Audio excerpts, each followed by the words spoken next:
ஏயா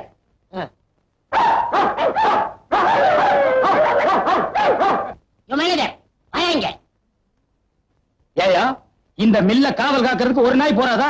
4-5 நாயை கட்டி வச்சு கொலைக்க விட்டு கஞ்சி ஊத்துறியா? ஐயோ, நான் என்னன்னு சொல்லுவேன், உள்ள வந்து பாருங்க. போட.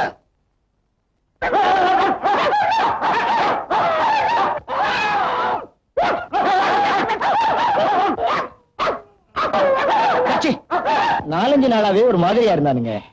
நான் ஏதாச்சும் வேலை சொன்னா பல்ல காட்டுறானுங்க, நாக்க நீட்டுறானுங்க.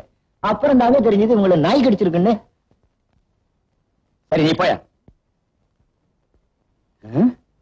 என்னடா இப்படி ஆயிட்டானுங்க? ஏற்கனவே உன் வாய் உண்டியல் மாதிரி இருக்கு, 2 பல்லு வேற கோரம், மீச வேற தொங்கிட்டு இருக்கு. இதில் நீ வேற என்ன பயமுறுத்துறியா? அது இல்லங்க, சுருட்ட பையனை சாகடிக்கிறப்ப அவன் நாய் இங்க கடிச்சிச்சுல, அதுதான் இப்படி ஆயிட்டாங்க.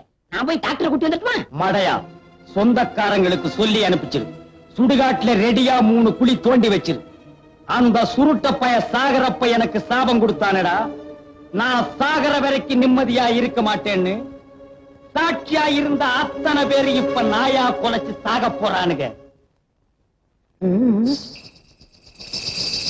இந்த பனங்காமண்டை நீ நாய் கடிச்சிருந்தா சாட்சியே இல்லாம போயிருக்குமே. இந்த ஆளையும் நாய் கடிச்சிருந்தா நாம ஆட்சிக்கு வந்திருக்கலாம். நினைக்கல தவிர துணிச்சல் வர மாட்டேங்குதே.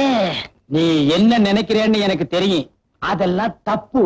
அந்த துணிச்சல் எல்லாம் உனக்கு வராது. ஐயா ஐயா ஐயா ஐயா ஐயா ஐயா ஐயா